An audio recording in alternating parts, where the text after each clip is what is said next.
आजकल एक फेसबुक पे एक डाटा डाला जा रहा है कि स्क्रीनशॉट लेकर के स्टॉप पोल का, खास करके आरजेडी वाले लोग डाल रहे हैं। उसमें दिखाया जा रहा है कि अनिरुद्ध यादव का जो है वोट ज्यादा आ रहा है। तो मैं क्लियरली बताना चाहूंगा कि ये एक चीटिंग है। तो आप बोलोगे चीटिंग कैसे है, तो मैं दिखाता हूं कि ये चीटिंग कैसे उसमें किया जा रहा है। ठीक है, तो मैं एक क्रिएट पोल करके आपको समझाता हूं कि ये चीटिंग कैसे है। क्रिएट पोल किया मैंने और टाइटल में मैं लल्लू मुखिया लिख लेता हूं। लल्लू मुखिया ये ऑप्शनल है, इसलिए मैं इसको इग्नोर करता हूँ। कुछ पार्टीज का नाम लिख लेता हूँ, बीजेपी, आरजेडी, कांग्रेस। और मैं ज़्यादा पार्टीज का नाम नहीं ले रहा हूँ, लिख रहा हूँ और कुछ नहीं कर रहा हूँ, ताकि आपको मैं समझा सकूँ अच्छे से।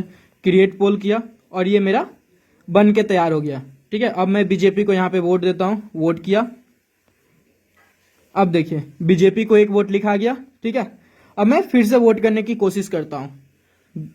तो फिर से मैं बीजेपी को वोट किया, बट यहां लिखा रहा है कि आपने पहले से वोट कर दिया, इसलिए आप वोट नहीं कर सकते हैं। तो आप बोलोगे भैया इसमें चीटिंग कैसे हो सकता है, इसमें तो चीटिंग संभव ही नहीं है, क्योंकि साफ साफ लिख रहा है कि आप एक बार वोट दे दिए तो आप नहीं लिख सकते हो।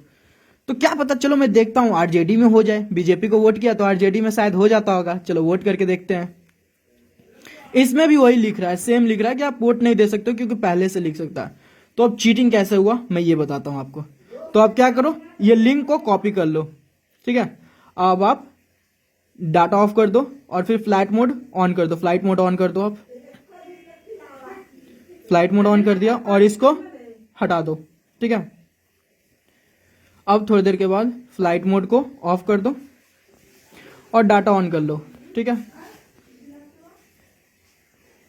तो कुछ देर वेट करते हैं ताकि नेटवर्क पर आ जाए। ठीक है, अब हम क्रोम फिर से खोलते हैं। ये गया मेरा क्रोम, एंड मैं यहाँ पे जो मैंने लिंक को कॉपी किया था वो पेस्ट कर देता हूँ। ठीक है, अब देखिए यहाँ पे जो 3 डॉट है हम उस पे जाएंगे और ये जो न्यू इनको टैब है हम उस पे क्लिक करेंगे। ठीक है, और यहाँ पे जा करके हमने जो लिंक को कॉपी किया था वो बस सिंपली पेस्ट कर देंगे। ठीक है, और हमने पिछले बार बीजेपी को वोट किया था, तो चलो हम इस बार आरजेडी को वोट करते हैं। ठीक है, ये देखो बीजेपी को भी एक वोट, आरजेडी को भी एक वोट। तो आप बोलोगे भैया अलग अलग पार्टी में शायद आप न्यू इन्फो को जो टैब यूज कर रहे हो, शायद उसमें अलग अलग पार्टी को वोट दे सकते हैं। तो चलो मैं फिर से एक बार आपको बताता हूँ। ठीक है, मैंने फिर से कॉपी लिंक कर लिया, सेम कर रहा हूँ जो मैंने पिछले बार किया है, और मैंने डाटा अपना ऑफ कर दिया और फ्लाइट मोड को ऑन कर दिया। ठीक है, और मैं कुछ देर वेट कर लेता हूँ एंड फिर ये फ्लाइट मोड को मैं फिर से ऑफ कर देता हूँ एंड डाटा ऑन कर देता हूँ। मोबाइल डाटा ऑन कर लिया हमने। ठीक है, अब हम फिर से क्रोम के पास जाते हैं। क्रोम के पास गया हमने और यहाँ पे हमने जो लिंक कॉपी किया था फिर से पेस्ट करेंगे, जो पहले हम लोग कर रहे थे। फिर से लिंक को पेस्ट किया हमने।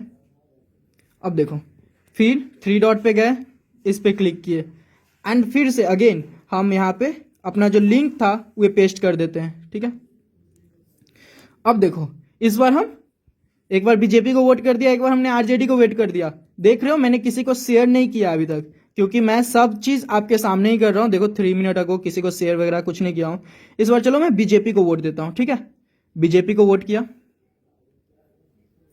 ये देखो बीजेपी को 2 वोट हो गया, आरजेडी को 1 वोट हो गया। मैं बाकी लोग की तरह नहीं बोलूंगा कि ईवीएम हैक होता है, बकवास ना करूंगा। मैं वही बोलूंगा जिसके पास जो चीज का मेरे पास सबूत होगा, मेरे पास एविडेंस होगा। मैं आपको शो कर दिया कि इसमें चीटिंग संभव है और इसमें चीटिंग किया जा सकता है। आप देख सकते हो मैंने 3 वोट किया, तीनों में अलग अलग शो कर रहा है। अगर आप और भी ज्यादा वोट देना चाहते हो तो इसी तरह से आप करोगे ना, कि आप ये फ्लाइट मोड ऑन करो, ऑफ करो, डाटा ऑन ऑफ करो। इस तरह से आप करोगे तो आप जितना चाहो वोट उतना दे सकते हो। तो सिंपली है, मैं ऑफ करता हूँ।